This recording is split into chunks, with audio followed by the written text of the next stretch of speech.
A few years ago, I was in an antique store with my family when I stumbled upon one of my greatest antique store finds ever. Someone had several 100-year-old cherry planks for sale in their stall. Even though they were covered in 100 years of wear and tear, I just knew at the time that I could see the beauty hiding inside them, waiting to come out.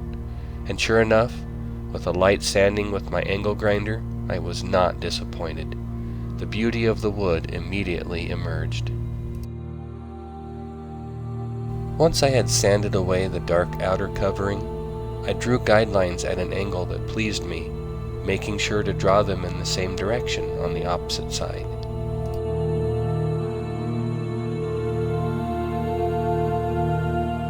To determine the depth, angle, and frequency of the waves, I matched the crest and the trough of each wave to the angled guidelines I had drawn earlier.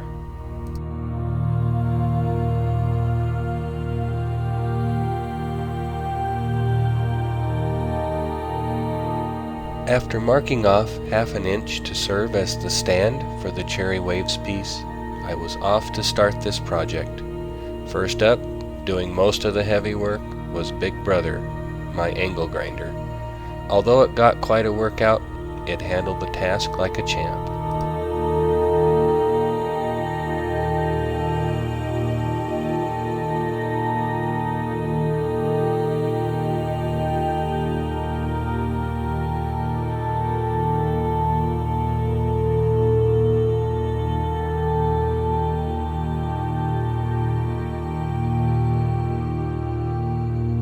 I get spoiled working with pine because it's a softer wood and gives way easily when it comes in contact with the bits and sanding wheels I use. This cherry wood, however, is quite a bit harder, and it took a lot of time.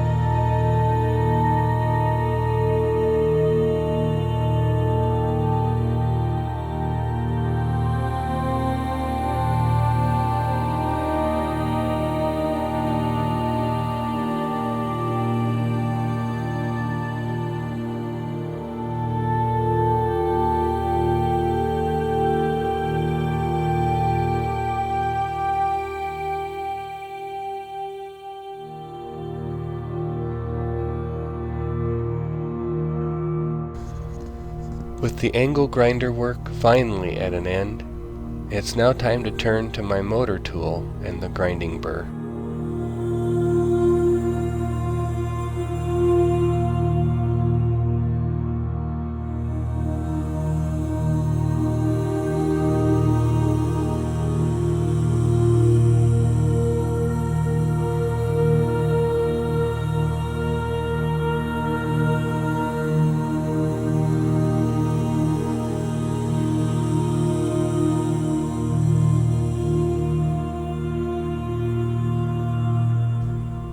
To help guide me as the work gets finer and finer, I grind along each edge of the waves so that I can match the angle easier as I begin smoothing the rough cuts from the angle grinder.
process of removing and smoothing the sharp peaks of each wave was difficult because I had to keep shifting the wood back and forth to be able to reach each surface.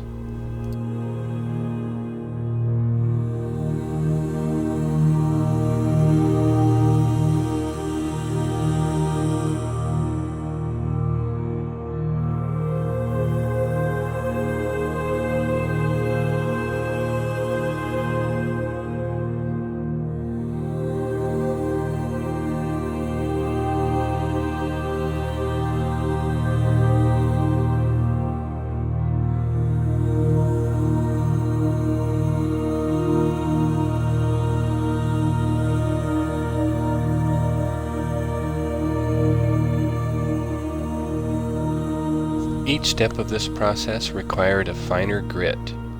Once I had completed smoothing each wave with this bit, it was time to switch to the last of the easy sanding that I was to do while finishing this piece.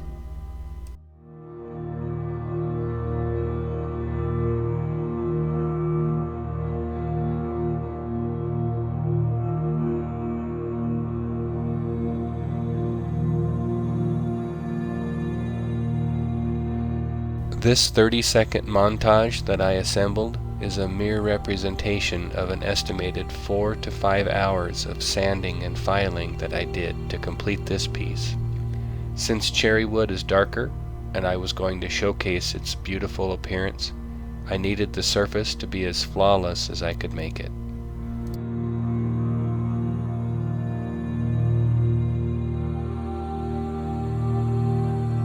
And now for my absolute favorite moment, applying the urethane finish.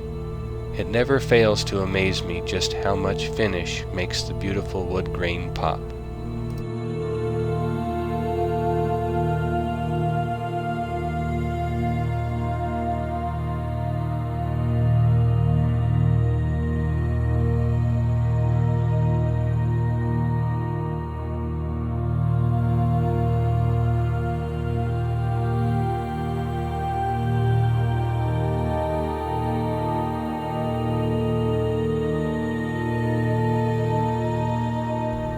The joy I felt upon finding this 100-year-old cherry wood in the antique store is now plain to see. It's just so hard and expensive to find wood of this quality anymore.